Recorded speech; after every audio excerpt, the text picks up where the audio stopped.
Hey guys, welcome to my channel. I hope you're all doing really well. So I just watched Captain Marvel. Let's talk about it. Captain Marvel is directed by Anna Boden and Ryan Fleck and stars Brie Larson as the titular character alongside Samuel L. Jackson, Ben Mendelsohn, Jude Law, Annette Bening, and Lashana Lynch. So in terms of my anticipation for this film, I have an analogy for you guys. You know when you're really in a rush, you want to get somewhere, and there's someone who's walking right in front of you that is just fast enough to stay ahead, but slow enough to drive you insane.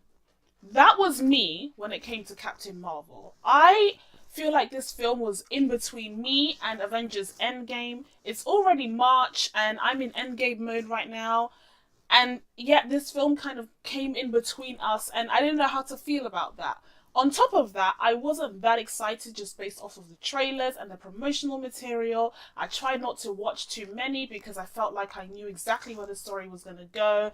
And I'm happy that I didn't because I think it would have been even more predictable had I watched all of those trailers. And they were a lot of trailers. So putting aside all of the nastiness that's been happening online surrounding this film and the political controversy, I just wasn't as excited for this film as I have been for others because it was just in between me and something that I'm very, very excited for and very much looking forward to. So still, I went to see it and I have lots and lots of thoughts about it. And usually I like to structure my reviews with the good and then the bad.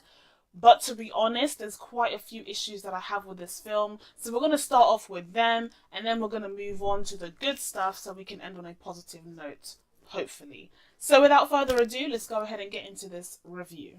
So speaking of the online controversy, one of the biggest issues that I had with this film is that it very much reminded me of the 2016 reboot slash sequel to Ghostbusters, in that there was an all-female Ghostbusters team and people freaked out. All of a sudden, these hardcore Ghostbusters fans were trolling every single promotional material surrounding that film, and it was insane. It was chaotic.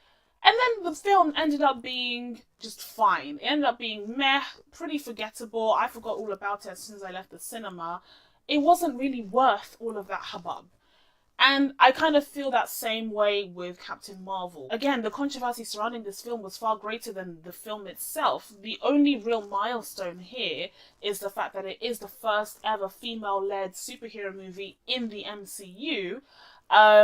Especially because she's a solo character, unlike the Wasp, who had to share her title with Ant-Man last year. But overall, the film itself is very middle of the road. It's very average. First off, there's the God problem. Now, I tried to avoid, like I said, all of the promotional material surrounding this film, but I did manage to see this interview where Kevin Feige talked about how this character, Captain Marvel, would be the most powerful character in the entire MCU. Her powers would be something that we had never seen in that realm, and it would just be absolutely amazing to see. And the fact that she's a female superhero just is the cherry on top of all of that. A lot of people got excited hearing that. I didn't. And there's a reason for that. It's because I do not like all-powerful, godlike superheroes. I'm really not interested. It's one of the reasons why I much prefer the Marvel films over the DC films. I'm not interested in the Superman complex of having someone who is all-powerful and so difficult to destroy because it makes it very unrelatable. You lose the sense of danger and you lose the stakes because this character can't be destroyed easily, and it seems so easy for that character to succeed and to vanquish their enemies. So for me, it's difficult to relate to that character.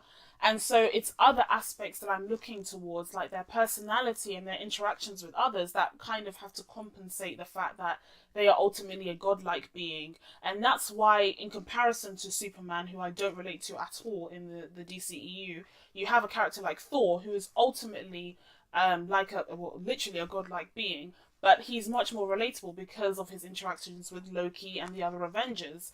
And I found that in this film, there wasn't enough of that to compensate this godlike complex. So that brings me to Brie Larson as Captain Marvel. I'm a fan of Brie Larson. I really enjoyed her performance in Room, the performance that got her the Oscar. I thought her choice there of how she depicted that character was excellent, because it was very subdued, very subtle, but inside she had that hidden pain inside of her that would burst out through times.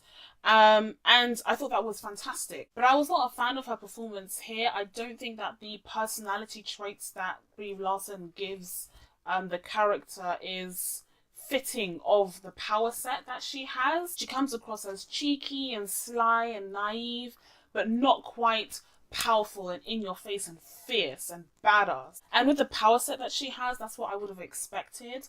And besides, the MCU has a female problem in the sense that a lot of the female characters have very similar characteristics. If you think of Scarlet Witch, Black Widow, and the Wasp, they start to meld together with their characteristics and they're not very distinct. Whereas when you think about Iron Man, Thor, Captain America, they are very separate individuals who have distinct characteristics, distinct principles, and you would be able to think of how they would react in certain situations because those parameters have been defined so well.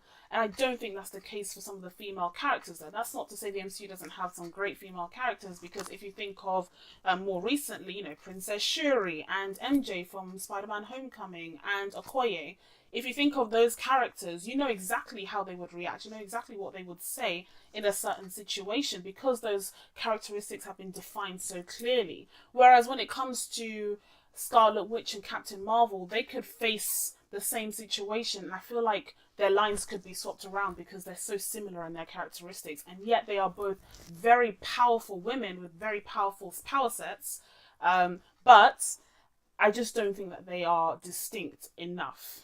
Another thing is the villain. Now, Marvel films are often criticized by others, not me, for having weak villains, and I always say that I am much more interested in the hero's story because that's the truth. People often talk about Batman and Joker. I don't really care about that relationship. Again, I'm not into that DC lore. So when it comes to the whole villain argument, I just say, listen, as long as it propels the story forward, as long as their plan makes sense and everything runs like it's supposed to, I'm fine when it comes to the villains that the MCU offers up, even though I do think that there are some stronger ones and there are some weaker ones, which I might do a video on. But I have to say that even for someone who is as relaxed as I am when it comes to the villains in these films, whoa! Wow. It's like someone was like, oh, you don't think it's a problem? Well, you can go ahead and hold my beer and I can make it a problem for you. This was just awful. I really did not like the villain in this film. For those of you who don't want any spoilers, this is a spoiler-free review, so I won't say who the villain is ultimately, but I like the actor. I have no problem with the actor. It's literally just the story. If you think of even the worst MCU villains like Ronan the Accuser, he at least had one, a cool name, and two, genuine motivations that propelled the story forward and actually made sense in the wider scope of the MCU. Here, this villain, we don't know what his motivations are. We don't know his backstory. We don't know why he's doing the things that he does. It's just so weird. From the minute that the film starts, you already know that he's the villain, and by the end you're just like, what is going on here? How is this someone who is even able to match a character like Captain Marvel, let alone pose a threat to her? There is a bit of a twist that this film has, where it kind of goes in a different direction than you think, but like I said, even from the beginning of the film, you knew that this person was going to be the villain. There was no question. They made for a very predictable series of events, which again could have been elevated had there been the great interactions and the charisma of the characters, but unfortunately, I can't say that there was. So let's talk about the special effects. This film is set in the 90s, so it involves a lot of de-aging for Samuel L. Jackson and Clark Gregg, who also makes an appearance in here, and I have to say the de-aging is very impressive here. There wasn't a moment where I sat there and watched Samuel L. Jackson act and thought, this looks bizarre. Like they've done a very good job with this technology, and it's been up and down because there have been some amazing performances here with Kurt Russell and Michael Douglas, but then there's been some really bad ones like Robert Downey Jr. in Civil War. So I think it's gone up and down, but in terms of Captain Marvel, they really shelled out the money. That $150 million for the budget really went towards some great work with the de-aging.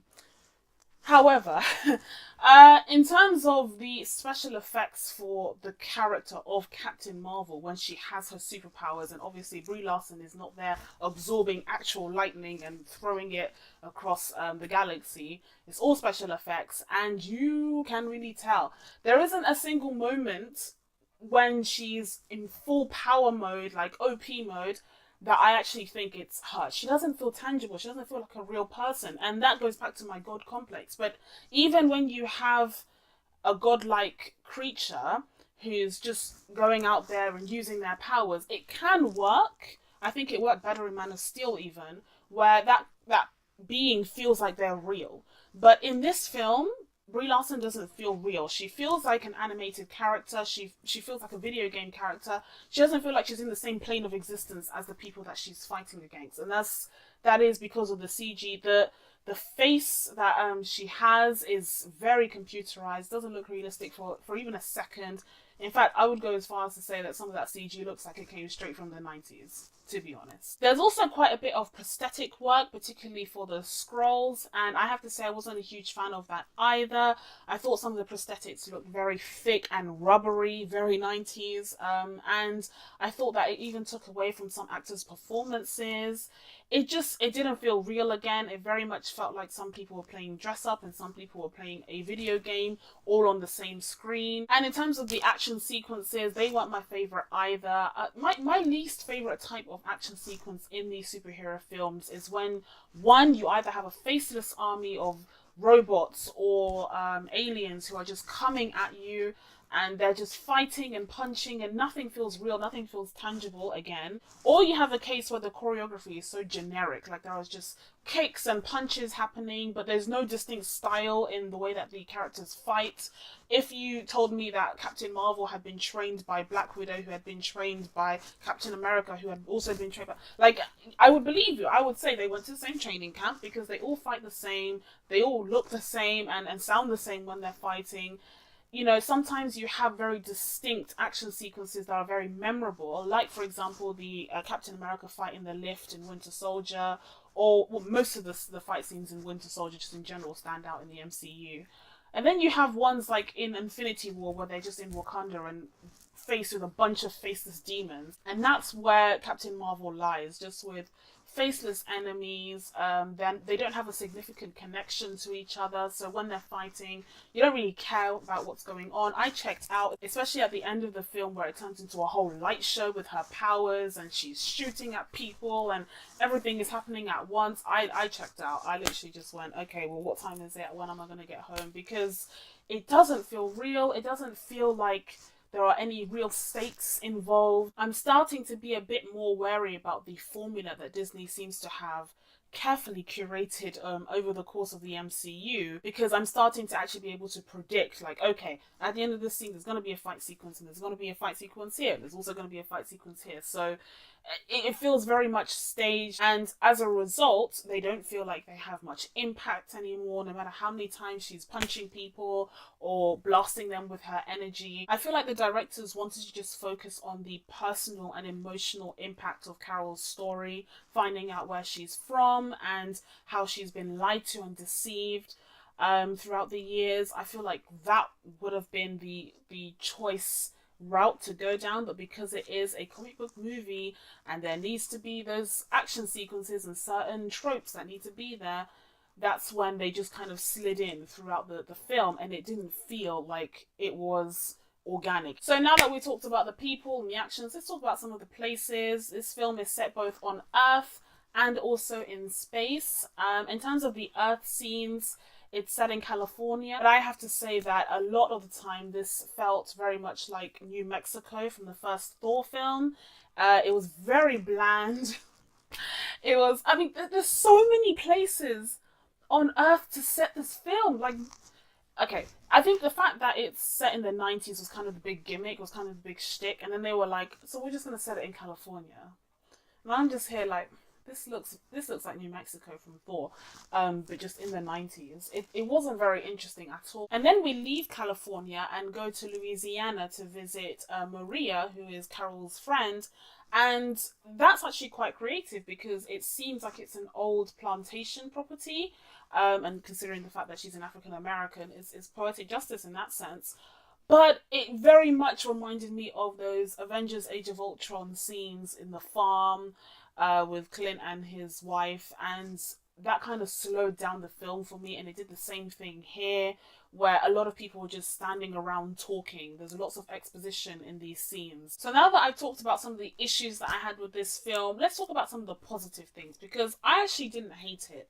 Even though it was very middle of the road for me and it wasn't spectacular, I had a fun time with this film because that's what MCU films guarantee you at the very least, a fun time. So first off, I really like the themes that they explore here. It is a pretty big milestone that the MCU is celebrating here, having their first ever female-led superhero movie, and I have to congratulate them on that.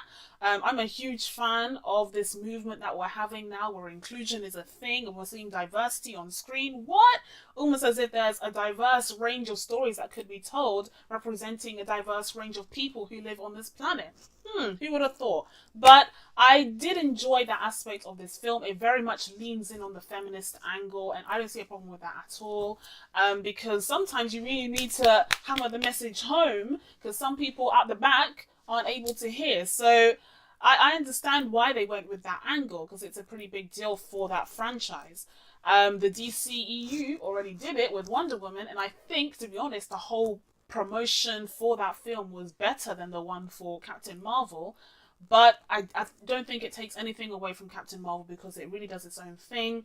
And I think it's a great thing to see more diverse stories being told in this genre and in cinema in general. And also, this film has themes of, if you're knocked down, you have to get up again. So this is a theme that was very much explored in Spider-Man Into the Spider-Verse, and in my opinion, I think it was explored there better. And the reason why is because Spider-Man had a real sense of tragedy and injustice, as well as true pathos in the character of Miles Morales and his situation as a whole. Whereas I think for Captain Marvel, it's kind of difficult to tell where her tragedy or her pathos stems from, because the whole idea of this, you've been knocked down, you have to get back up again, they took it very literally, in the sense that she would literally get knocked down, and then she would always get back up again. We're supposed to feel sorry for her, we're supposed to empathize with her, and then cheer her on when she has these amazing superpowers that are way too OP, but we've already talked about that. Whereas that doesn't really happen with me, because I'm just like, she was taken advantage of, yes, and that's sad, yes, but the whole montage, literally there's a montage, and it's featured in one of the trailers, so that's not really a spoiler. There's a whole montage of her literally getting knocked down, getting back up again. That to me doesn't resonate as powerfully as an emotional turmoil like Miles Morales' an uncle dying, for example, and then him getting up to overcome that turmoil. That for me stands higher than what we saw in Captain Marvel. Wait, I'm supposed to be talking about the good stuff. I will say, though, that there are some characters that really stood out. Ben Mendelsohn, I thought, was phenomenal in this film. I really liked him. I think he's my favourite character, alongside Annette Bening's character here. I don't want to give anything away about either of these characters that they play, but they're just great. They're a breath of fresh air. They're both seasoned actors who are just obviously talented, and they're just having a fun time with their roles, and it really shows, because you have some characters like Captain Marvel who are taking it very seriously at times, and their contrast is just insane, because they're obviously chewing up the scenery, they're having a fun time, they know where they're at, and we have a fun time with them as a result. And then you have Samuel L. Jackson, who is playing Nick Fury. He's kind of very well versed at this point. But I will say there is a bit of a twist on his character, because he is younger. But I will say that I didn't like all of the changes that they made to his personality. I don't think it quite matched the character of Nick Fury that we were introduced in 2008 in Iron Man. Lashana Lynch as Maria Rambeau is also a great part of this film. I thought she was very inspiring. Again, the first ever black female character in an MCU to have a prominent role. Far too long have we waited, aside from Black Panther, because obviously Black Panther is a whole little ecosystem of its own.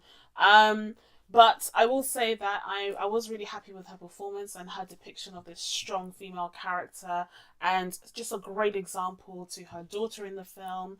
I think the daughter as well was adorable and so relatable. They brought the film down on earth. When things started getting out of control and completely intangible, they brought things down, humanized the situation, and really made us identify with the characters and the situations that they were going through. Ultimately, what I'm saying is that Captain Marvel is a fun time at the cinema. You can switch off your brain and watch the colors and light show. You can see this powerful female character in action, and that's amazing to see and very inspiring to see.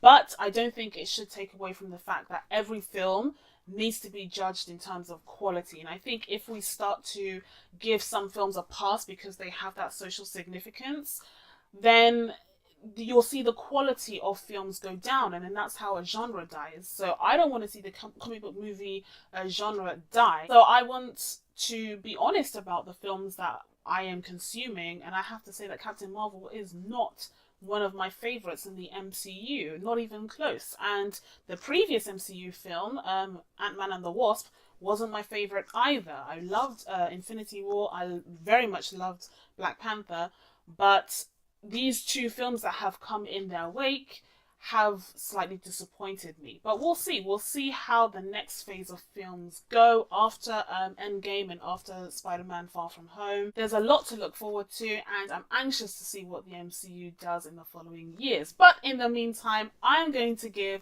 Captain Marvel a 6.5 out of 10. So now that I told you guys what I thought of Captain Marvel, it's time for you guys to tell me your thoughts down in the comments below. Did you like it? Did you hate it? Are you indifferent? Let me know. I'd love to hear. Please give this video a thumbs up if you had a fun time chatting with me, and be sure to subscribe to catch any future videos. Thank you guys so much for watching. I really appreciate it, and I will see you in the next one. Bye!